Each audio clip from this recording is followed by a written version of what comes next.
નમસ્કાર, આપ જોઈ રહ્યા છો નેશન પ્લસ ન્યૂઝ. હું છું આપની સાથે હેતલ વગર. પંચમહાલની હાલોલ નગરપાલિકા કચેરીમાં સરકારી નાણાંની ઉચાપતનો એક ચોંકાવનારો મામલો પ્રકાશમાં આવ્યો છે. નગરપાલિકાના ઈ-નગર કેન્દ્રમાં ટેક્સ વસૂલાતની રકમમાં આશરે 3.5 લાખ રૂપિયાનો ગેરવહીવટ થયો હોવાના આક્ષેપ થયા છે.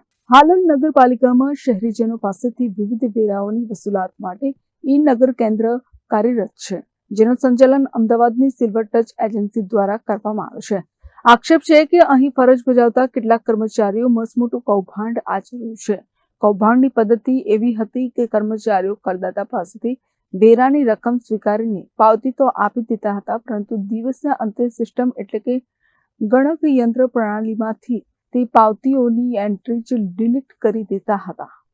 આ રીતે જે પાવતીઓ રેકોર્ડ પરથી દૂર કરવામાં આવતી તેની રકમ સરકારી તિજોરીમાં જમા કરાવવાને બદલે કર્મચારી પોતાના ખિસ્સામાં ફેરવી લેતા હોવાનો ઘટસ્ફોટ થયો છે. હાલોલ નગરપાલિકામાં ઈ-નગરનું કેન્દ્ર ચાલે છે, જેમાં જીવીડીએમ દ્વારા સિલ્વર ટચ ટેકનોલોજીને કાર્યભાર સોંપવામાં આવેલો છે.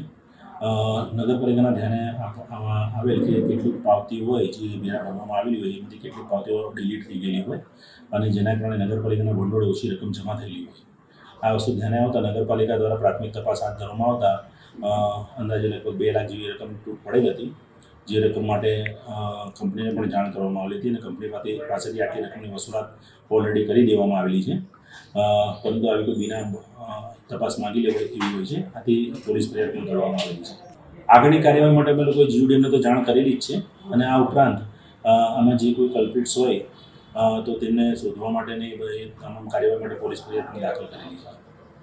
આ અંદાજે અમારી પ્રાથમિક તપાસમાં તમને 2 લાખની ઉપરની રકમ જણાઈ આવેલી છે અને એટલી જ રકમની અમે લોકોએ એજન્સી પાસેથી વસૂલાત કરી દીધી. હા, અત્યારે એજન્સી છે એ એજન્સી દ્વારા કામગીરી કરવામાં આવી રહી છે. એજન્સી દ્વારા પોતાનો ખુલાસો પણ આપવામાં આવેલો છે અને એમના જે કર્મચારી છે એમાંથી અમુક કર્મચારી એમને છૂટા કરેલા હોય છે અને બાકીના કર્મચારી કામ કરે છે.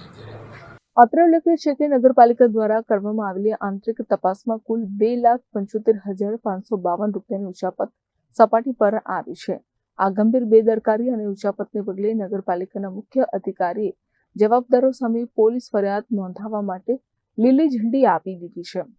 હાલમાં આ મામલે પોલીસને અરજી સોંપવામાં આવી છે, ત્યારે હવે જોવાનું એ રહે છે કે ડિજિટલ યુગમાં ટેકનોલોજી સાથે છેડછાડ કરીને જનતાના પરસેવાની કમાણી ઓળવી જનારા આ ભેજાબાજો સામે પોલીસ ક્યારે અને કેવી રીતે કાર્યવાહી કરે છે. Kiran Gohil, Nation Plus News, Panchmahal. સમાચારોના સતત અપડેટ મેળવવા માટે અમારી નેશન પ્લસ ન્યૂઝની યુટ્યુબ ચેનલને સબસ્ક્રાઇબ કરો, બેલ આઇકન દબાવો અને જોડાયેલા રહો ફેસબુક, ઇન્સ્ટાગ્રામ અને ટ્વિટર પર.